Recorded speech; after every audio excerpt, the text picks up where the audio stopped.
स्वप्न इतना डरावना तो नहीं था, किंतु न जाने कैसे वृंदा पसीने से तरबतर हो गई। गला सूख गया था उसका। आजकल अक्सर ऐसा होता है, स्वप्न से डरना। यद्यपि वह इन मान्यताओं को नहीं मानती कि स्वप्न किसी शुभाशुभ फल को लेकर आता है, पर पता नहीं क्यों आजकल वह उस कैलेंडर की तलाश में रहने लगी है जिसमें स्वप्न के शुभाशुभ फल दिए रहते हैं। क्या करे, सहेलियां डरा जो देती हैं उसे। कभी कभी जब वह अपना कोई स्वप्न बताकर पूछती हैं कि मरा हाथी देखने से क्या होता है, या फिर मकान से गिरते हुए देखने का क्या फल मिलता है, तब सहेलियां चिंतित होकर अपनी बड़ी बड़ी आंखें घुमाकर उसका भविष्य बताने लगती। लगता है अभी तुम्हारी मुसीबत ख़त्म नहीं हुई है, कोई बहुत बड़ी विपत्ति आने वाली है तुम पर। अपनी बेटियों की देखभाल जरा ध्यान से करना। तब वृंदा मारे डर के कांपने लगती। अब ये मासूम बेटियां ही तो उसकी सब कुछ हैं, कैसे नहीं ध्यान रखेगी इनका। दोनों कितनी गहरी नींद में सो रही हैं। वृंदा अरसे से ऐसी गहरी नींद के लिए तरस रही है।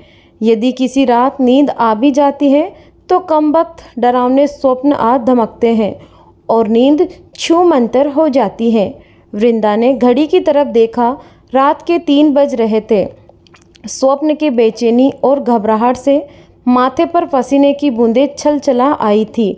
वह बिस्तर से उठी, मटके से गिलास भरकर पानी निकाल वह एक ही सांस में गटागट पी गई।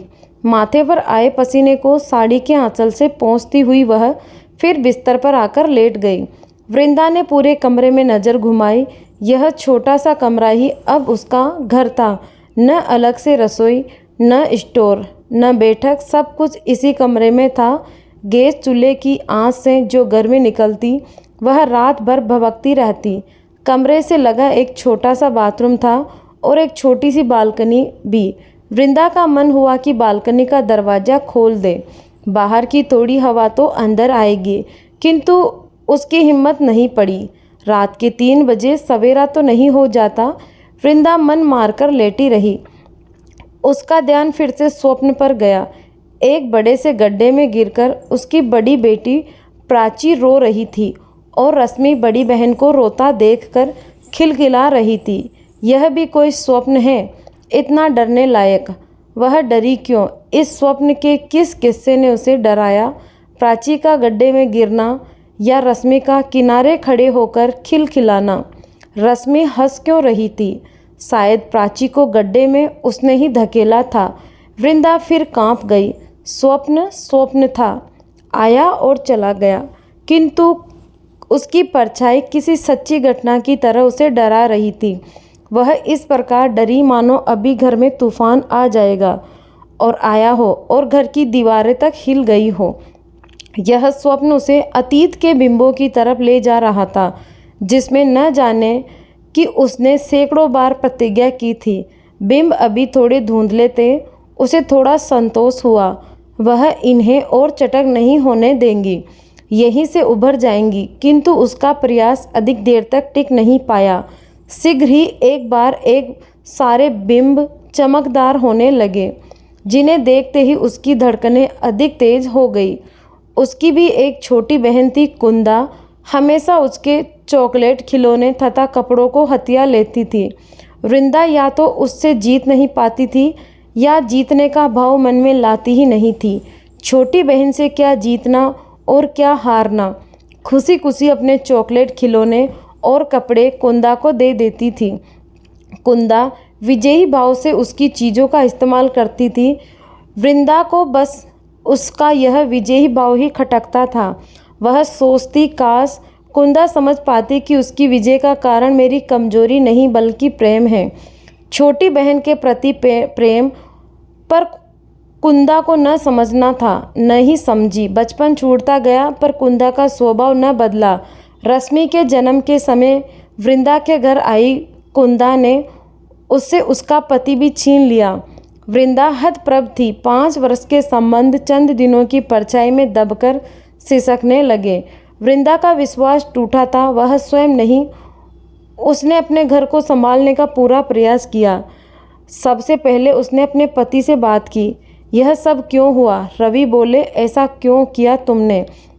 तुम्हारे जीवन में इतनी महत्वहीन हो गई इतनी जल्दी, मात्र 5 वर्षों में? ऐसी बात नहीं है वृंदा, तुम्हारा महत्व तनिक भी कम नहीं है, एकदम सपाट और भाव शून्य शब्दों में जवाब दिया था रवि ने। वृंदा कुछ संतुष्ट हुई तो फिर वह महज भूल थी जो हो गई होंगी। कोई बात नहीं, सब ठीक हो जाएगा, मन में सोचा था उसने, पर ऊपर से कठोर बनी प्रश्न करती रही। जब तुम्हारे जीवन में मेरा महत्व कम नहीं हुआ तो तुमने ऐसा क्यों किया? कुंदा तो ना समझ है, पर तुम्हें तो कुछ सोचना था। तुम इतनी छोटी बात का बतंगड़ बना रही हो। रवि की आवाज़ में खींच थी। वृंदा सब्र खो बेटी। क्षण भर पहले उसके मन में रवि के लिए उठे विचार विलीन हो गए। मैं बतंगड़ बना रही हूँ? मैं तुम्हारी नज़र में यह इतनी छोटी बात है? अरे तुमने मेरे विश्वास का गला घोटा है रवि, जिंदगी भर की चुभन दी है तुमने मुझे। समय बीत जाएगा, ये बातें समाप्त हो जाएंगी, लेकिन मेरे दिल में पहले जैसे भाव कभी नहीं आएंगे। हमेशा एक विश्वास घेरे रहेगा मुझे तो तुमने जिंदगी भर की पीड़ा दी है, आज ही मेरी बहन को भी बेवकूफ़ बनाया। क्या बकवास कर रही हो? मैंने किसी को बेवकूफ़ नहीं बनाया, किसी को कोई पीड़ा नहीं दी है। क्रोध में रवि चिल्ला पड़े थे। फिर थोड़ी देर बाद संयत होकर अपने एक एक शब्द पर जोर देते हुए बोले, कुंदा से मेरी बात हो चुकी है, मैं उससे शादी करूँगा, वह भी राजी है। हाँ, तुम इस घर में पूरे मान सम्मान के साथ रह सकती हो। अब यह तुम्हारे ऊपर निर्भर है कि तुम बात का बतंगड़ बनाती हो या अपना और कुंदा का जीवन बर्बाद करती हो। रवि ने बेपरवाह उद्दंड से जवाब दिया। वृंदा अवाक रवि का मुंह ताकती रह गई। हाथ पैर जम गए, उसके मुंह से बोल नहीं फूट रहे थे। बात यहाँ तक बढ़ गई और वह कुछ जान ही नहीं पाई। किस दुनिया में रहती है वह? छत पर पंखा धीमी गति से घूम रहा था। दोनों बेटियां अब भी गहरी नींद में सो रही हैं। वृंदा ने पंखे को कुछ तेज किया, किंतु उसकी रफ्तार ज्यों की त्यों रही। बेटियों के माथे पर उभर आई पसीने की बूंदों को वृंदा ने अपने आंचल से थपथपाकर सुखाया, फिर छत पर निहारती हुई लेट गई। पति के जवाब से आहत वृंदा के मन में उम्मीद की डोर अभी बाकी थी। सास से उम्मीद, वे कुछ करेंगी। वैसे ही थी वे कड़क गुस्से वाली। वृंदा को उनके साथ रहते हुए 5 वर्ष बीत चुके थे, किंतु हिम्मत थी कि उनके सामने सिकुड़कर रह जाती थी। मुंह ही नहीं खुलता था, पर बात तो करनी थी। आखिर उसे इस घर से अलग थलग कर देने का षड्यंत्र रचा जा रहा है। इस बात को नज़रअंदाज नहीं किया जा सकता। यह उसके अस्तित्व का प्रश्न है। यह बात करेंगी। अनुचित के विरोध में बोलना अपने अस्तित्व को बनाए रखने की बुनियादी ज़रूरत है। कुंदा के साथ अपने खिलौनों को बांटना छोटी बहन के प्रति प्यार है। बड़ी बहन का बड़प्पन है, पति खिलौना नहीं है। वह उसे कैसे बांटेगी, कैसे बट जाने देंगे? पर क्या करे वह, जब पति खुद ही बटना चाहता हो, बटना ही नहीं पूरी तरह से निकल जाना चाहता हो, फिर भी वह प्रयास करेंगी। मौका देखकर वृंदा ने सास से बात शुरू की। माँ, रवि कुंदा से शादी करने की सोच रहे हैं। हाँ, कह तो रहा था, एकदम ठंडी आवाज़ में जवाब दिया सास ने। तो माँ, आपको पता है? वृंदा की आवाज़ में आश्चर्य समाया था। हाँ पता है। तो क्या आप यह सब होने देंगी? क्या करूँगी मैं? तुम देखो, तुम्हारी ही तो बहन है, उसे नहीं सोचना था तुम्हारे बारे में? 24 घंटे आगे पीछे नाचेगी, तब तो यही होगा ना। वृंदा को लगा कि शादी की बात सुनते ही सास के ऊपर दुखों का पहाड़ टूट पड़ेगा। ऐसा कैसे होगा? मेरे जीते जी ऐसा नहीं हो सकता। इस तरह का कोई वाक्य वे बोलेंगी, किंतु उन्होंने तो सपाट से जवाब देकर पल्लू झाड़ लिया। वृंदा का गला भर आया। माँ, आप ऐसा कैसे बोल रही हैं? आप मुझे बहू बनाकर इस घर में लाई हैं। क्या आप यह सब होने देंगी? मेरे लिए कुछ भी नहीं करेंगी? मैं क्या करूँगी? तुम्हारी बहन है, तुम देखो, लाख मेरी बहन है। घुस तो आपके बेटे के संसार में रही है ना। आप अपने बेटे को समझा सकती हैं, कुंदा का विरोध कर सकती हैं। मैंने आपसे कहा तो था कि मैं डिलीवरी के लिए अपनी माँ के यहाँ चली जाती हूँ, पर आपने स्वास्थ्य की दुहाई देकर मुझे यहीं रोक लिया था। आपके कहने पर ही मैंने कुंदा को यहाँ बुलाया था। हमेशा उनके सामने चुप रह जाने वाली वृंदा का इतना बोलना सास से सहन नहीं हुआ और उनका क्रोध भड़क पड़ा। अब मुझे क्या पता था कि तुम्हारी बहन के लक्षण खराब हैं। पता नहीं कौन से संस्कार दिए थे तुम्हारी माँ ने। वैसे यह कोई बड़ी बात भी नहीं हो गई है। तुम्हें कोई घर से निकाल रहा है क्या? रवि तो कहता है कि दूसरी शादी भी कर लूँगा, तब भी वृंदा को इस घर से बेघर नहीं करूँगा। अपनी जिम्मेदारियाँ की समझ है उसे। तो ये भी रवि की योजना में शामिल है। माँ के दिए संस्कार की बात कर रही है। जो काम कुंदा कर रही है वही तो इनका बेटा भी कर रहा है, बल्कि 2 कदम आगे बढ़कर अपनी पहली पत्नी और 2 बच्चियों को छोड़कर उन्होंने कौन से संस्कार दिए हैं अपने बेटे को। एहसान बता रही है कि घर से नहीं निकाला जा रहा है उसे। अरे कौन होते हैं ये लोग घर से निकालने वाले? शादी करके आई है यहाँ, पूरा हक है इस घर पर। यहाँ से निकालना होगा तो वह खुद ही निकल जाएंगी। जिम्मेदारी की क्या खाक समझ है इन लोगों को? कोई नौकरानी है वह कि सुविधाएं दे देंगे, पगार दे देंगे, उतने से वह खुश हो जाएंगी। ये सास है। इनके तमाम नखरों को बड़े प्रेम और आदर के साथ झेलते हुए उसने 5 साल बिता दिए, किंतु इस घर की रीति नीति समझ ही न पाई। ये वही सास है जिनको उसने माँ का दर्जा दिया था। इतनी कठोर इनसे लड़ती रही थी वह। ये तो नफ़रत के काबिल भी नहीं है। वृंदा के सिर से पल्ला सरक कर नीचे गिर गया, जिसे फिर से सिर पर रखने की ज़रूरत उसने महसूस नहीं की, और हिकरार भरी नज़र से सास को देखती हुई उठ आए। वृंदा के मन से सास का आदर एक झटके में ही समाप्त हो गया और इस परिस्थिति से लड़ने की हिम्मत पनपने लगी। उसने सोचा, अब रवि के सिवा किसी और से वह इस विषय पर बात नहीं करेंगी। था ही कौन उसका? पिता बहुत पहले ही चल बसे थे। माँ के बस का कुछ है ही नहीं। अब उसे खुद ही सोचना पड़ेगा। इस समस्या से उबरना तो है ही। माँ को उसने न तो चिट्ठी लिखी न फ़ोन किया। कुंदा ने इस विषय पर बात करने की उसकी इच्छा ही नहीं हुई। किंतु रवि पर तो उसका अधिकार है। वह अपने अधिकार को नहीं छोड़ेगी। उस दिन से कई बार उसने रवि को समझाने का प्रयास किया, अपने प्यार का हवाला दिया, बच्चों की तरफ देखने की प्रार्थना की। उसके बिना नहीं रह पाएगी कहकर जार जोर से रोई थी, पर रवि का मन काबू में नहीं था। उसकी नज़रें अन्य सारी बातों को पछाड़ देती, बस कुंदा का चेहरा ही उसे दिखता था। वृंदा हताश हो गई थी। अब घर में 24 घंटे तनाव रहने लगा था। फिर माँ आ पहुँची। उसकी अपनी माँ बताया तो उसने नहीं था, पर माँ सब जान गई थी। पर आकर भी वह कुछ नहीं कर पाई थी। हार कर वृंदा के आगे ही आंचल पसार दिया था उन्होंने। वृंदा समझ गई कि अब माँ भी उन्हीं लोगों की भाषा बोलना चाह रही है। कोई उसकी पीड़ा को नहीं समझता, माँ भी नहीं। माँ की 2 बेटियाँ एक ही सुख की कामना किए हैं। माँ किसकी पीड़ा समझे? अपने सामने फैले माँ के आंचल को वृंदा ने अपने हाथों से नीचे किया और बोली, मैं तुम्हारे आंचल में अब कुछ नहीं डाल पाऊँगी माँ। मैं यह घर छोड़ दूँगी। तुम मुझसे कुछ मत मांगो, मैं देने में असमर्थ हूँ। मेरी नियति अकेले बहने की है माँ। मैं बहूँगी, यहाँ नहीं रहूँगी और ना ही रुकूँगी। कहाँ जाओगी? अकेले रहना आसान नहीं है। क्या तुम रह भी लो, पर ये बच्चियाँ, इन्हें पिता से क्यों अलग कर रही हो? मैं अलग कर रही हूँ माँ?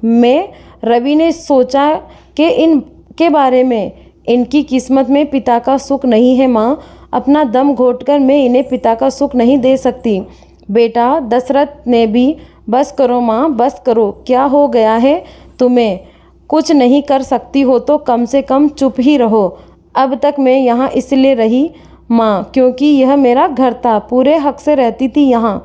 अब दया पर नहीं रहूँगी कहकर 2 कुंदा से मैंने उसे अपना पति दे दिया। माँ वृंदा से लिपटकर फूट फूट कर रोई। माँ वृंदा की मनोव्यथा समझ रही थी। क्या करे माँ? इस उम्र में किसी समस्या से जूझने की शक्ति खो चुकी हैं वे।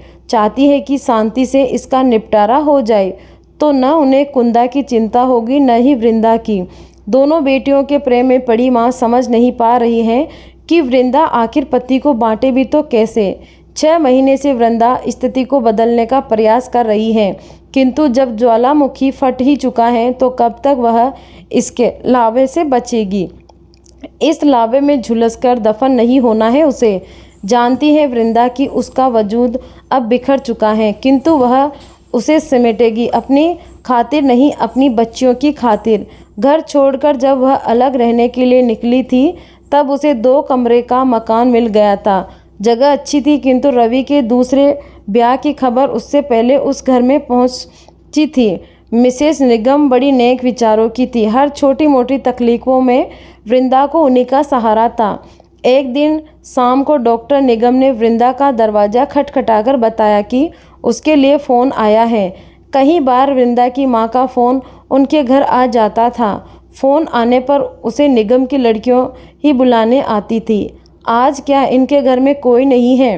वृंदा असमझ में थी, वह फ़ोन पर बात करने जाए या न जाए। थोड़ी देर बाद डॉक्टर निगम ने फिर आकर आवाज़ लगाई।